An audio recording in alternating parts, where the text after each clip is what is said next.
I'm happy to welcome you to this afternoon's conversation with Yazan Khalili and Tirdad Zolghadr. This is the first in our fall monthly talk series featuring the artists who have exhibitions at MOCA this season. Yazan Khalili's installation Medusa is now on at MOCA until the 15th of November. Before I introduce the speakers, MOCA would like to acknowledge that it is situated on occupied land, on the ancestral and traditional territories of the Mississaugas of the Credit First Nation, the Haudenosaunee, the Anishinaabe, and the Huron-Wendat, who are the original owners and custodians of this land that they continue to inhabit today. MOCA respects our collective responsibility to recognize the legacies of colonial histories and the Indigenous voice within the museum's programming. Yazan Khalili is an architect and visual artist. His works have been exhibited in several major exhibitions, including, among others, New Photography at MoMA in 2019, Jerusalem Lives at the Palestinian Museum in 2017, Post-Peace at Kunstverein Stuttgart in 2017, and the Shanghai Biennial and Sharjah Biennials in 2016 and 2013, respectively. Currently, he is co-chair of the MFA Photography Department at Bard College in New York and an artist in residence at the Rijksakademie in Amsterdam. Tirdad Zolghadr is a curator and writer. His curatorial work includes research-driven durational projects as well as several biennial settings. While his writing includes novels as well as criticism, Zolghadr is an associate curator at KW Berlin and the director of the Summer Academy at Bern University of the Arts. There will be a Q&A period following today's conversation. We encourage you to ask questions for the panelists at any point during the talk using the Q&A function at the bottom of the screen. The chat function will be disabled for this webinar, and I'll let Tirdad and Yazan take it from here. Thank you very much. Thank you so much. Thank you. Thanks, Sabrina. Thanks for having me. I'll start by giving a little bit of background to how this commission came about, and then ask Yazan some hopefully uncomfortable questions over the coming, I believe, hour or so, or a little less. And so the commission, it was I think a 2-year process, and it began with something of an experiment on behalf of Mufradat, which is the funding institution here, and which often engages in pioneering work. And in this case, what was important is that they were trying to find a different kind of funding modality other than artists pitching ideas and hoping for the best and then producing what they can and finding a place to show that work. The Mufradat assembled a string of institutions which would commit to showing a commissioned artwork. And the artists in question would be invited to pitch commissions, and then the ones that were selected would be shown at least 2 of the venues assembled. That was the experiment. It's called the consortium, and it worked. I mean, it really created a different kind of dynamic. It would be interesting to hear from the artist's perspective how much this changes, whether it does change things fundamentally. It looks like this is a step in an important direction where we try to think about funding and budgets and commissions a little more creatively than so far, to try to think outside the box, find new channels and new ways of opening conversations and possibilities. I worked with both Yasmina Mitwali and with Yazan at KW. And what was great about the conversations with Yazan was that he was caught between 2 different channels as an artist, and it was really messing with his head in ways that I really sympathized with.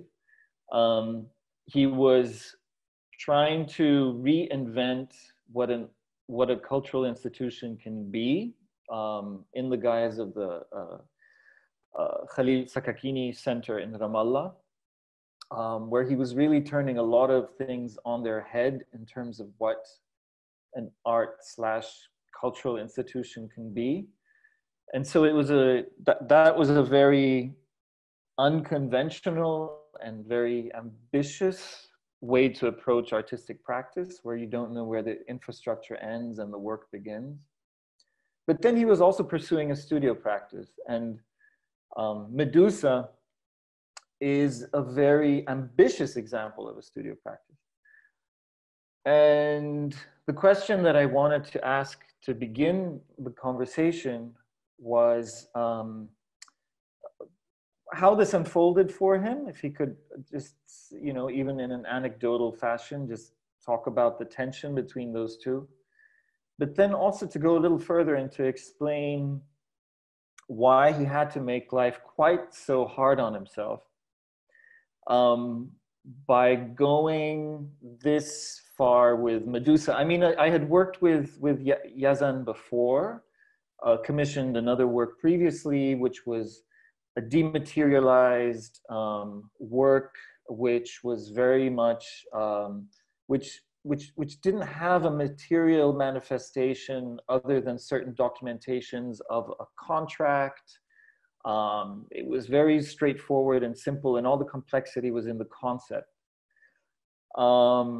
Here, it was a full-on, you know, multi-screen installation with a heavy sculptural presence, many layers of themes and strands of conversation. And it was not just studio practice, it was pretty monumental. So yeah, so the question in essence is, why go quite that far? Why have to tick all those boxes if you were already grappling with the question of how to be an artist engaging with infrastructure on the side? Okay. Thank you, Tirdad, for the questions. Thank you, Sabrina, for the introduction, MOCA for the for everything, for the exhibition and the installation and the time and effort. Okay, I don't know where to begin answering, because you asked about Mufradat and the consortium, which I think it's an important question. How do I see it? Maybe I begin from there and also go through, I wrote down, I think, the headlines of your questions. So, which is somehow, it answers also itself through the question you did.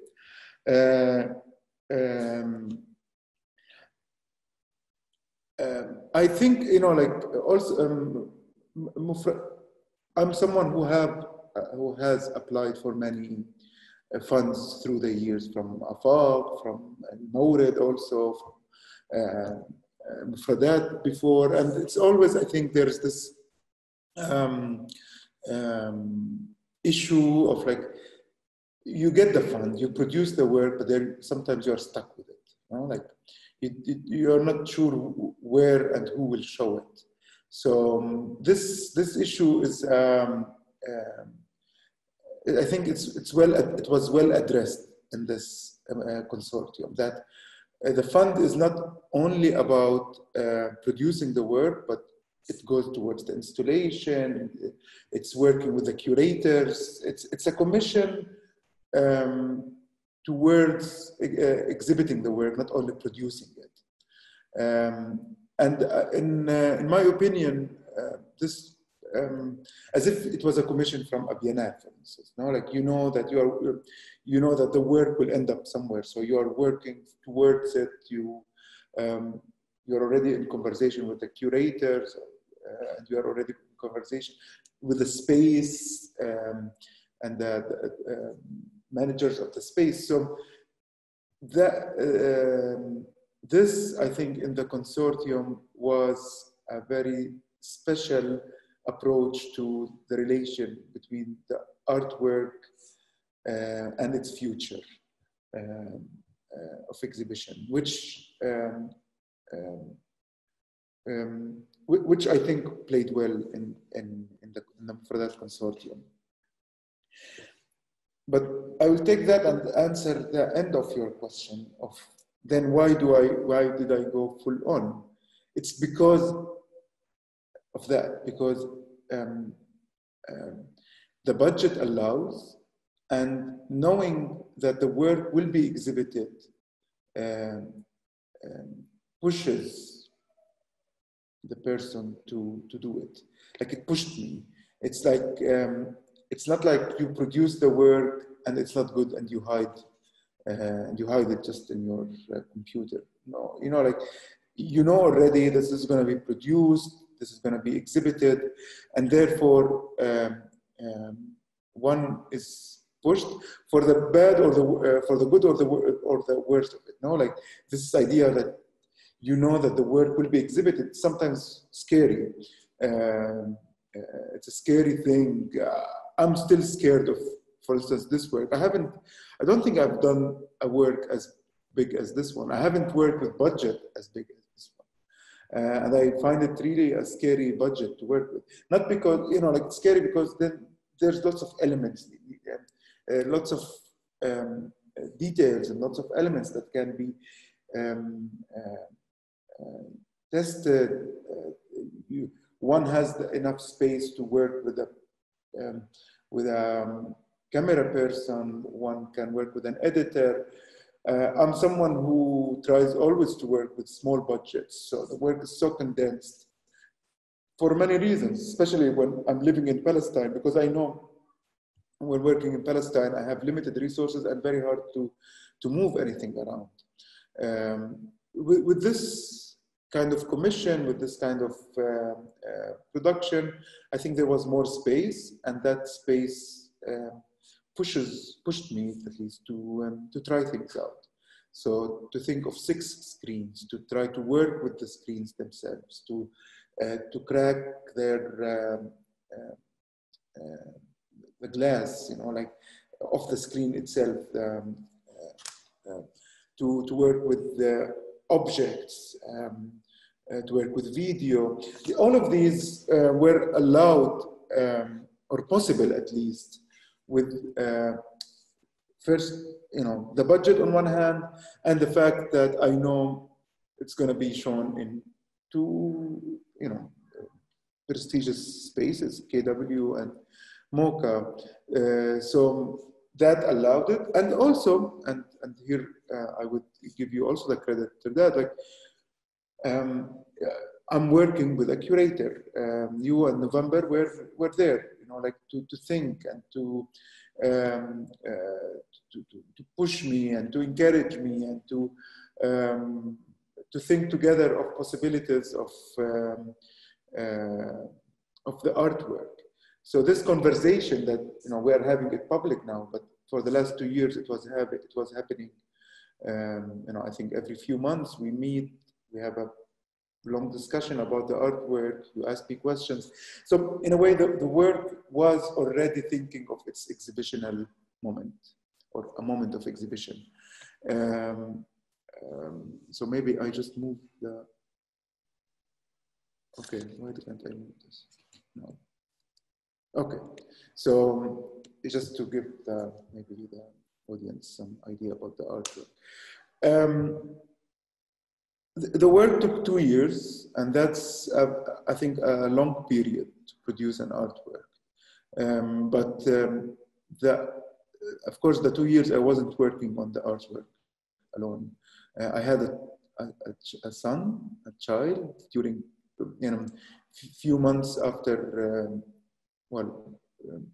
yeah, not more than a few months, maybe 6 months after I was commissioned to do this work. So that also changed a lot my life and the time one spends. But also at that time, I began, I was already the chairperson and the acting director of Khalil Sakakini, but also I became the director then Khalil Sakakini, and that was made it a full-time engagement with the center. Before that, I was doing it more as a voluntary work, so I'm there a couple of days a week. But after that, in March 2018, I became a kind of a full-time engagement. And it's not about the change of time that affected the practice. I think more it's the way one looks at what is art, what's cultural engagement, what's how to rethink, in the process of rethinking Sakakini, I had to rethink what is art practices as well. And that, of course, affected my work as well, and the way I'm looking at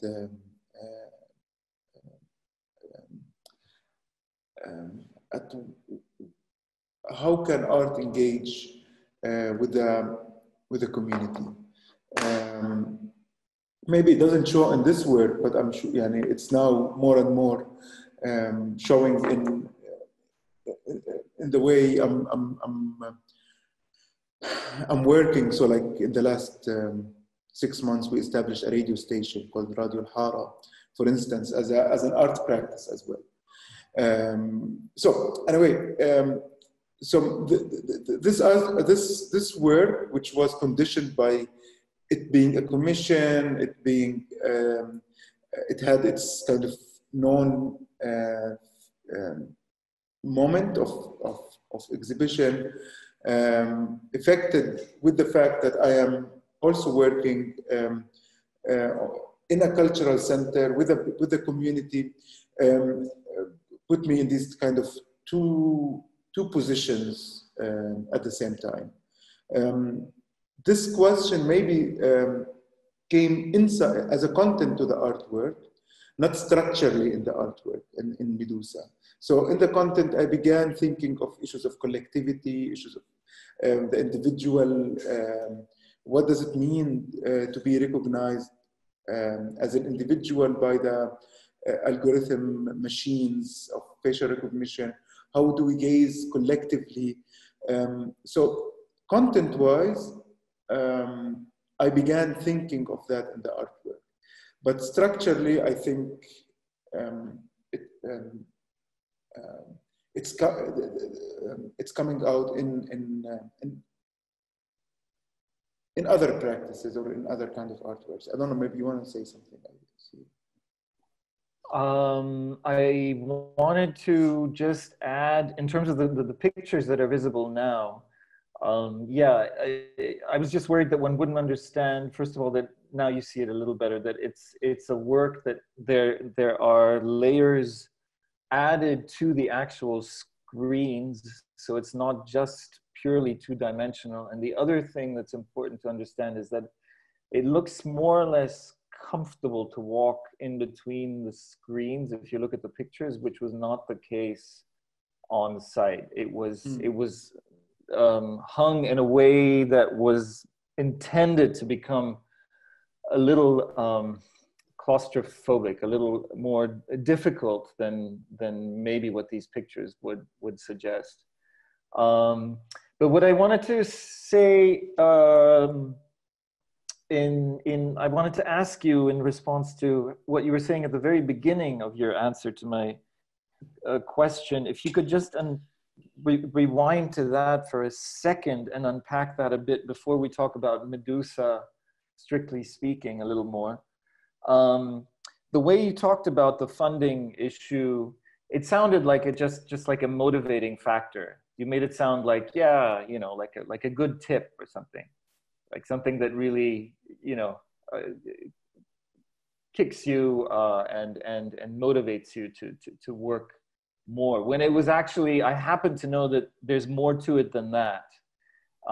There's a broader question around funding and around how budgets actually create the formats and the forms that we work with, and I think that's worth insisting on just a little more, unpacking just a little more, because that was such a big part of what you were doing at Sakakini, was trying to think about the politics of fundraising and how to make fundraising something that is less of a backstage pain in the neck and something that is actually an acknowledged part of the creative process. So if you could just say a few more sentences about that, I think it would be important to clarify.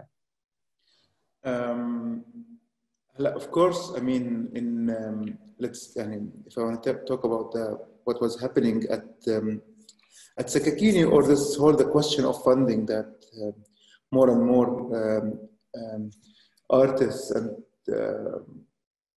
collectives and institutions are questioning in the whole cultural field.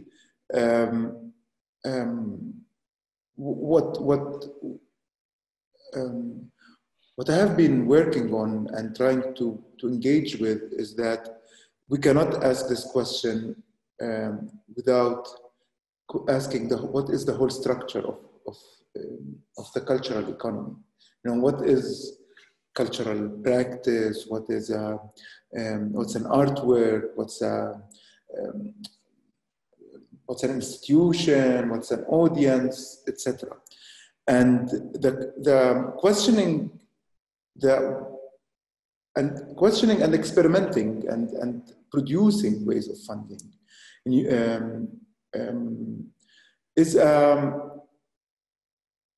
became in a way the cultural practice itself, meaning that what we did, let's say at Rijksakademie then, was to turn the economical crisis into a cultural question, meaning that we cannot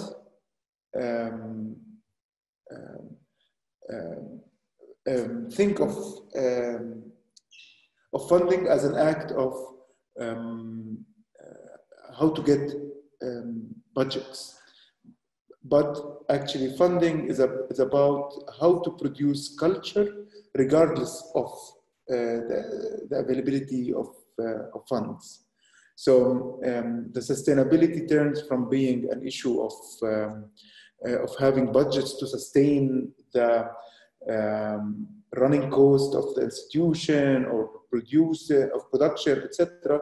It becomes sustainability is in the movement, in the cultural movement itself. And as long as we are moving, then therefore we are producing culture, and therefore we jump over the problem of funding itself, and we solve it through our movement. Yeah, I don't know if that answers the question somehow. Yeah, I think it's a huge topic, and we had at one point we realized that we'd spent days and days talking about that. So there's a lot to add, but I think that was already very helpful to just add those points, and maybe we can come back to it later. Let me try and zoom in on something else that you said in your answer, and that I know that Sabrina was also very interested in. You were talking about collective action and how that's important to you as an artist, and even thematically it was important to you within this work, even though it's not immediately visible.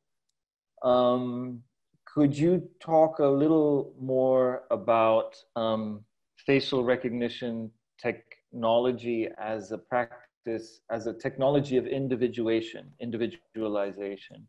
isolation, and what ideas were floating in the background as to trying to repurpose technology into something that opens up possibilities of collective action rather than being stuck where facial recognition technologies want you to be for now? Yeah, I guess maybe since working at in a cultural institution and working with these collectives, the issue of collectivity became a topic that crosses through my work, either in how I think of structures or how I bring it in when thinking about facial recognition, like let's say collectivity as a political paradigm, a political framework, okay? That I would argue that the problems of the cultural practices, the problems of our current and contemporary time, that the individual has been so much established and so much rooted in the way we understand everything around us, that it's becoming a kind of an individual fight. You have to resist individually against everything, against the structures of oppression or the structures of hegemony or whatever that we are surrounded with. So, so I've been trying to work with collectivity in different ways, whether in the cultural institution or how to propose it through maybe this artwork as a way to look at facial recognition. And I'm like, there's something about facial recognition that I have been always struck with, that there's a demand that facial recognition works in this kind of individualistic sense. Like, equality in facial recognition is to be individually recognized, you know, for who you are as this one individual. That's what is seen as equality in front of the machine, you know, in front of this kind of algorithm, is that we are individually recognized. And somehow I think, let's call it something poetic, in the fact that the machine cannot do that to everyone, or it is. I don't want to sound. Maybe it's a bit problematic, but I mean, but I'll argue now. Like, try to argue with it. You know, like it's to not be recognized as individual makes me part of a collective as well. Individually. The machine is unable. The machine is unable to recognize me as myself. To recognize me as part of something bigger than me. And this failure of the machine is somehow a space for political thinking. Okay, for a political proposition. I'm not saying again, like, yes, I agree with the racism inside the algorithm of how it recognizes a white man much better or to a perfect level, whereas a black man or a black woman is recognized less and less and less, and that's what it creates in this whole system of racism, or of that, you know, like, if you are not recognized, you become already a suspect, no? Because if the police is, I don't want to go into that, but like, since you cannot be recognized as an individual, that you are innocent, you most probably belong to this collective that is demonized, no, or the collective that is being seen and put in this category of criminality, or of you know, by the structure itself that is producing these kind of algorithms and these kind of technologies and this individualization of the community.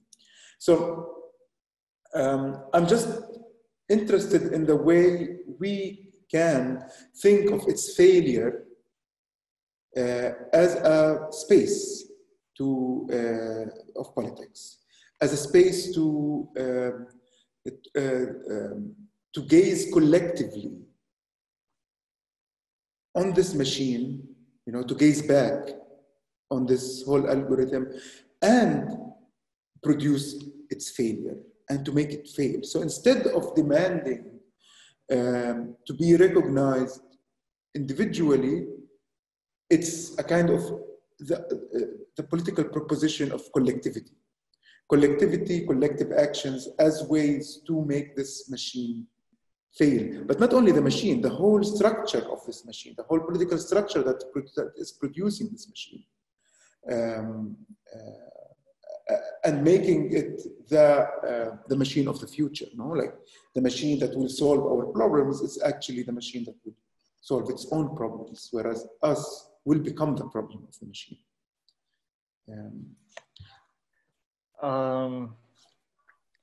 I love what you're saying, but I have a complaint.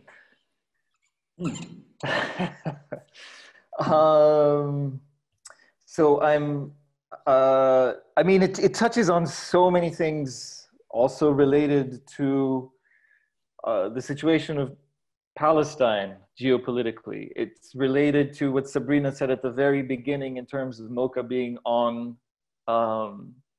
confiscated land that belonged to indigenous groups. It touches on so many macro political painful histories that it's very tempting to sort of lose yourself in this enormous topic. And I'm going to try and rein it into something very art specific, at the risk of being boring, but at least it'll save us from embarrassing ourselves. And that is that your proposal is a kind of a celebration of what some theorists would call the undercommons. A celebration of withdrawal, a refusal of recognition. And this dovetails very, very elegantly with a very basic, I think, political instinct in art, which we share on some level, even those of us who disagree with it. On an instinctive level, it's something that we're very drawn to. This idea of remaining within the shadows and insisting on that being a strong political moment, of having been able to escape representation is seen as an accomplishment, as something to hope for. And maybe we can talk later about how we were arguing about whether Medusa is a figure of resistance, a figure of power, a figure of both.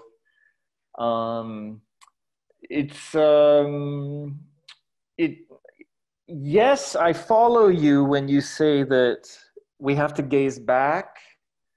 That is something that makes sense because it's what your work radiates. But I don't think the work necessarily does what you're proposing, namely to try and see the failure of recognition as a promise, as a potential. Am I making sense? I think I probably am, because you've heard me complain about this before.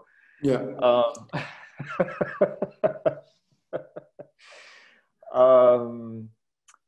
Would you like to say something to that, or? Yeah, maybe, what I would say there, maybe it's more about, I don't think I am, because again, like, the space to talk about these things is always limited.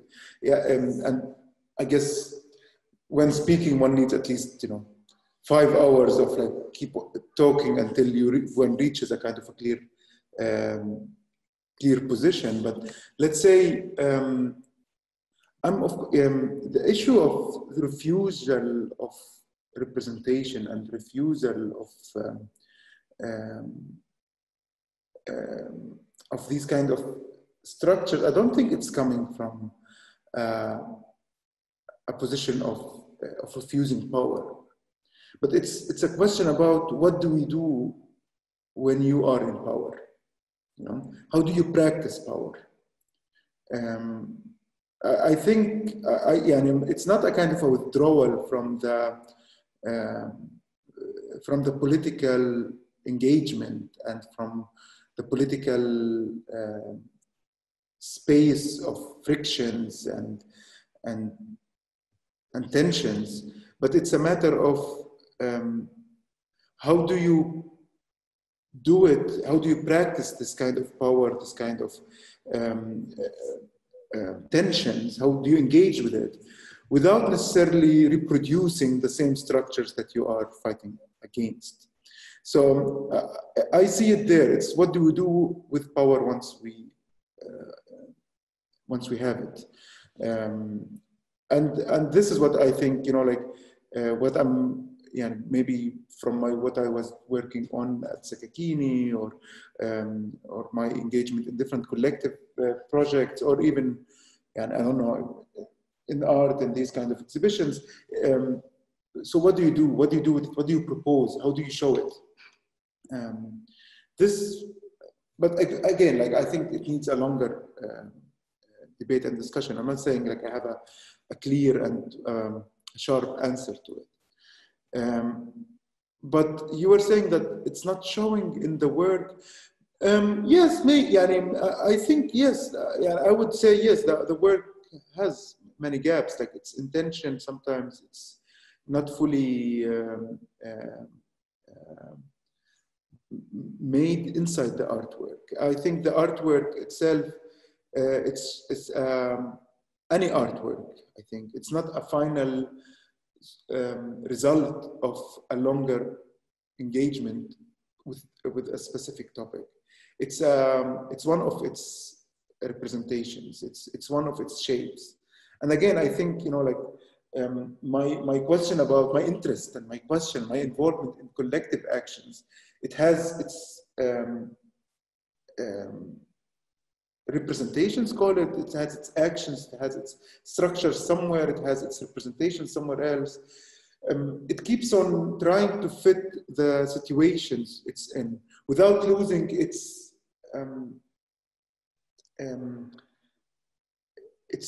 line. But it finds different shapes. It's a situations we are in that one needs to always try to adapt to somehow. I don't know if this is, it gives at least maybe something to be, because yes, I agree with you. I don't want to claim that this is the answer for these questions. I wanted to clarify, when I said that that's not reflected in the work, I didn't mean to complain about this being a gap in the work, like a missing thing that should be a missing box. I meant something very different. I meant that the work argues very forcefully, but in a different direction to what I'm saying, to what you were saying. Maybe sometimes, yeah, but maybe this is also like one, yeah, like you produced the work before. Let's say the work was produced before the COVID. Right. So the COVID comes and you begin seeing or hoping to see something else in it. Well, what I was thinking of was it's maybe we can talk about Medusa for a few minutes. Yeah. In many ways, the work is a celebration of the gaze. It actually it really celebrates, aestheticizes, eroticizes, stylizes gazing. And it's also it's fun to actually follow the way in which it does that. So it actually enhances the whole process in a way that is,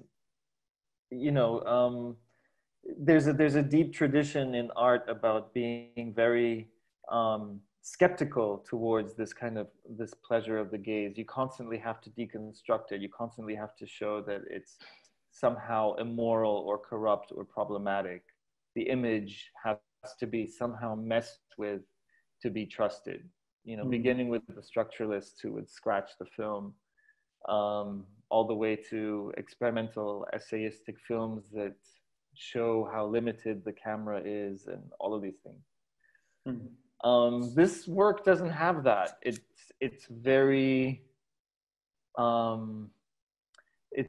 proactively insistent on everything the gaze can do and renders it also quite beautiful without being politically retrograde or superficial, which is what a lot of artworks become when they engage in the pleasures of the gaze. They become a little voyeuristic and silly.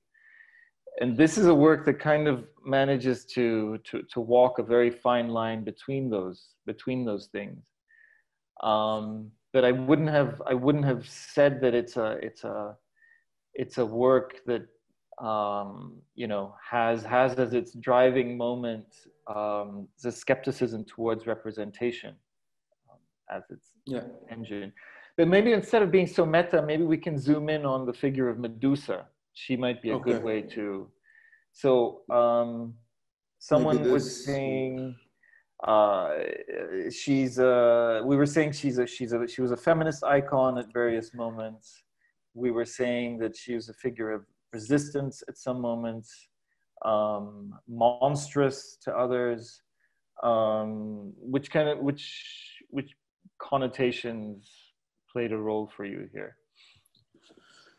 I think all. I mean, all of these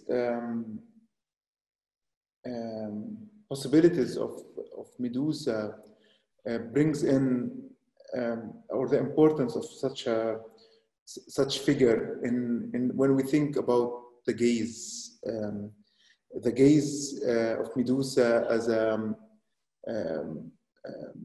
it is, you know, in a way, sometimes the gaze of the algorithm and another, it's the gaze against the algorithm. So it is the gaze that will petrify us, or it will petrify the machine itself. So it has these, the story or the legend of Medusa has all of that. And I think it's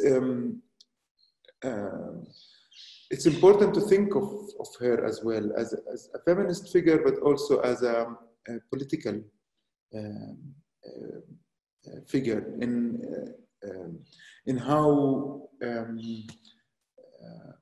you know, in how I think Medusa represents also a way of resistance, of resisting a certain kind of narrative and a certain kind of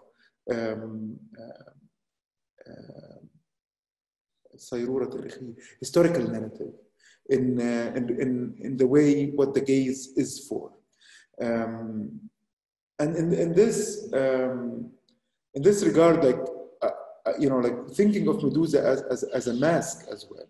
So Medusa in the work is sometimes it's on an image, and then it's a mask, and it's a sculpture. It's physical, but it's also a digital image. I think it opens up Medusa to all these kind of possibilities, and of course, using her as the title of the work also makes it impossible not to think of the work through her. No, like not to not to make it as if it's a use of the image of the face only. No, but it's very much about using this kind of myth, this kind of character, this kind of figure, historical figure, as something to bring back at this time of history, and how we becoming so much engaged in the issue of the gaze, how much we are being used, or at the same time, how the gaze, let's say, is becoming a political act, whether we are doing it or resisting it at this time. Could I ask you whether you've been thinking about facial recognition technologies for a number of years now. Is this something that you'll be pursuing? Are you going to continue grappling with that, or is it something you've ticked off now? Yeah, maybe I am facial recognition. I came to it by chance, really. Like I wasn't expecting that. I just suddenly, when I did my previous work, hiding our faces like a dancing wind. I think what now facial recognition for me, it's rather than an interest about the technology. It's an interest about how do we work together as a collective. So facial recognition as a technology, it might or might not continue in my practice, but for sure, the question that it brought into me will continue. You know, like in a way that every artwork opens the question for the next artwork. So I think the question about collectivity and or how to gaze back or how to work with this gaze, I think it's still open for sure. And not necessarily it will come as an installation or an artwork, but it might come in a community-based work or in a political action or in a political engagement with something else. So yes, it will continue, but in depending on the context of work. I see that we are being treated to questions. Yes. I don't know how. I take it that so one question came from, I believe from November, who was in conversation with you as the curator at MOCA, and she's asking, can you comment on the structure in terms of control and the aesthetic of the layers of suggested concealment applied atop the screen, atop of the movement of the video, and within the videos themselves? Sorry, I think I lost you a little bit. Can you repeat the question? It's if you click on the Q&A, you can also read it. I'm trying to. I think I'm clicking, but the problem is that if I click it, we lose the. I see. Well, to condense it, to simplify it, it's just a request to comment on the actual material structure and the layering of the work. Yes. Yes. Within the videos, so materially on the screens, and then within the videos themselves. Yeah, yeah. So in the work, it's it's 6 screens, very much like just behind each other, and the screen itself, it's broken. The screen of the and there are objects and texts and paper and other things put on the screen itself. And here, I think for me, I was super interested not only in what's inside the screen, but the screen itself as a material, as the material of the screen, and how to have it very strongly in the artwork itself. So it's not only a machine that is showing the videos, but in itself it becomes a kind of a structure. It in itself becomes an object in space. And this is, so I was thinking of this whole, the structures of algorithm and the structure of facial recognition. It's not only software working in a cloud somewhere, but it's also objects in space. So the work works in between these objects that are objects or images inside the videos, and objects and images outside it on the screen itself. So this kind of materiality of the artwork, and its immateriality. I'm trying to work in between them and also try to bring them very clearly to the visible space. So sometimes the object on the screen hides behind it the image that we are supposed to look at. And yeah, this is something that I wanted to work with as well and to bring out. You are muted, I think. Sorry. The other question that appeared here is, I think it's agreeing with me, which would make me happy, but I'm not entirely sure. It goes back to the question of facial recognition and whether there's a refusal of recognition at play within the work. So it's more of a comment than a question. It says, I think the work shows the contingency of recognition when technologies counteract with one another. And we are, amidst these, it was a comment more in agreement with Yazan, comes the clarification there. So maybe we can talk about something else. I think it's kind of moot. No, I think the work shows the contingency of recognition when technologies counteract with one another, and we are amidst these counteractions all the time.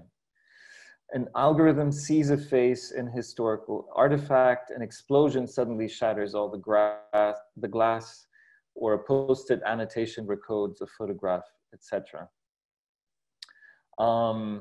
So, are you still there, Yazan?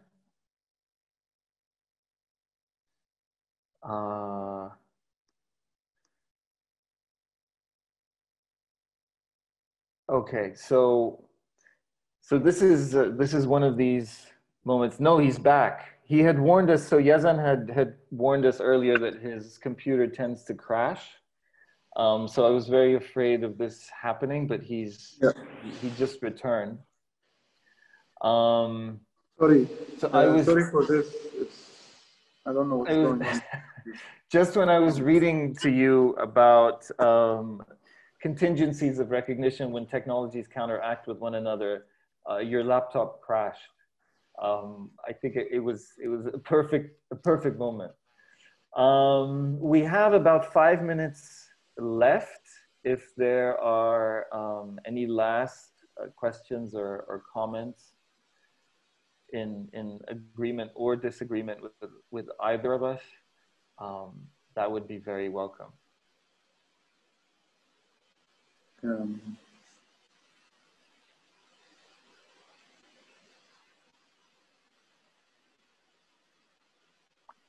Yeah, I think I saw something. I don't see much chat.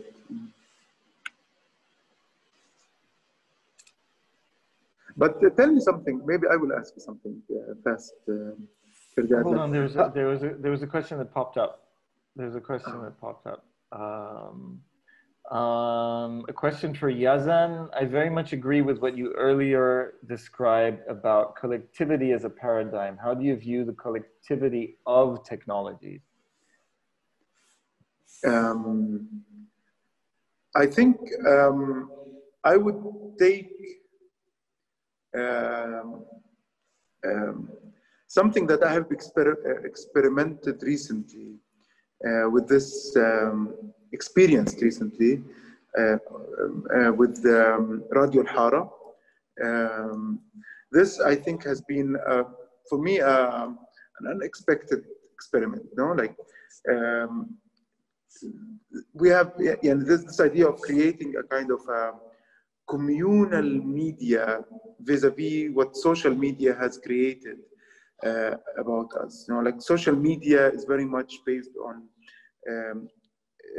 individual characters, individuality, our page, our wall, etc., and mining us as pure individuals. The whole idea of the social media using the word social, but at the end it's very much the individual media, like mining us as a specific individual, like to be able to target the person, each one of us, in the most accurate way. And with this communal media, with this radio station, we're trying to call it communal media as something against social media, where there is a space for each one to produce things and to share it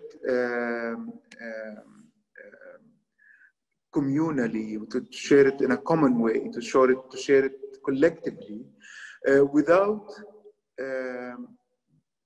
being exploited in our individuality. So yes, I'm not saying we are not individuals. We are, and we work and we produce also as individuals. But I think, again, like how this individual is being connected through our communities, through our spaces, to the bigger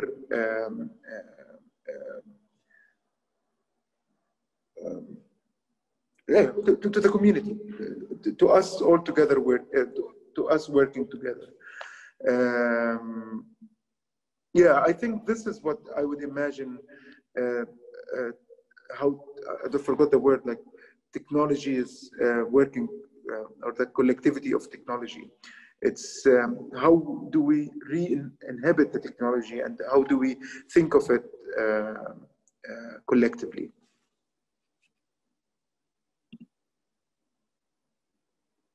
Yeah.